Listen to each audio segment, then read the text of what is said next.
very important. What is a dialogue? A dialogue is especially listening to the other, especially the aggrieved party. Was the aggrieved party listened to? The answer is blowing in the air. Truth.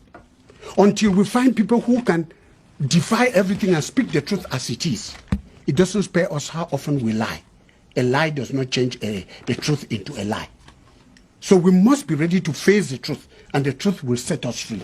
We must be ready to face it. You can't have truth, especially if you don't have justice. Justice means give me what I deserve. What is that truth you're talking about? The truth is, what is the truth about us, about this conflict? Okay. What is it? What is the real problem? Most of people who are talking now, from the word go, and you can ask to the ministers concerned. Richard is here. When I was in Bamenda, most of the ministers, etc., the governor of the Northwest used to send them to my house, and we discussed this thing about the schools and the lawyers to let it end. Was what we discussed followed up? The people who are concerned know that it was not. Secondly, let us come to, you want to dialogue with somebody. You look for the person who's causing the real problem. Don't tell me you don't know them, because you know them. Definitely. Otherwise, you are not fighting a phantom.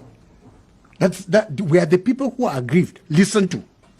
Thirdly, if the truth must be spoken, how did we get to where we are in this? The whole problem underlining is the identity of a people that is here in jeopardy.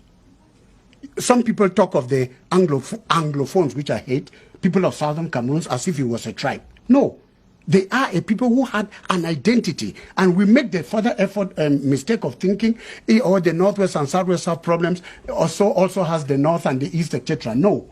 The Northwest and Southwest Moki were a people who had a special identity. It's the only thing, except I've read wrongly, the only time that the United Nations has let a trusteeship territory go in such a horrible manner as ours did. So they have even a fault to answer to us. Why did they let us go this way? So we cannot, this is a very important issue, because that's where people are making mistake. If I come to marry Lum here, and I had already a Mercedes car, and she promised me that after the marriage I'll get an helicopter, and then he got in love with you, and you hadn't even a bicycle. When we have all now tied to her, she gives you a bicycle and gives me a motorcycle, and I'm complaining about my motorcycle, and you're saying, but I have only a bicycle, because you have never even known what a motorcycle is, let alone a Mercedes car.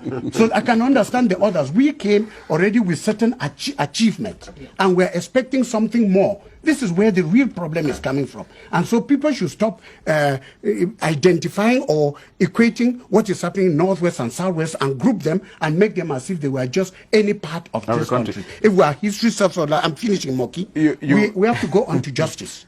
Justice is you give me what I deserve. If you don't give me what I deserve, talk from morning to evening, you will not have achieved my problem. And lastly, our fidelity to our history. Fidelity to our history. I don't care who you are and what anybody is. We have an obligation to tell children in Cameroon, this is how we came to be where we are. Are we telling people that? Are we telling them the truth of what has happened to this country? Can we not tell the children where the real problem is? I made a suggestion when this crisis began. Get 5 historians, 5 from the Francophone side, 5 from the Anglophone side. Let them produce a history of Cameroon for us and tell us the truth. Thank you.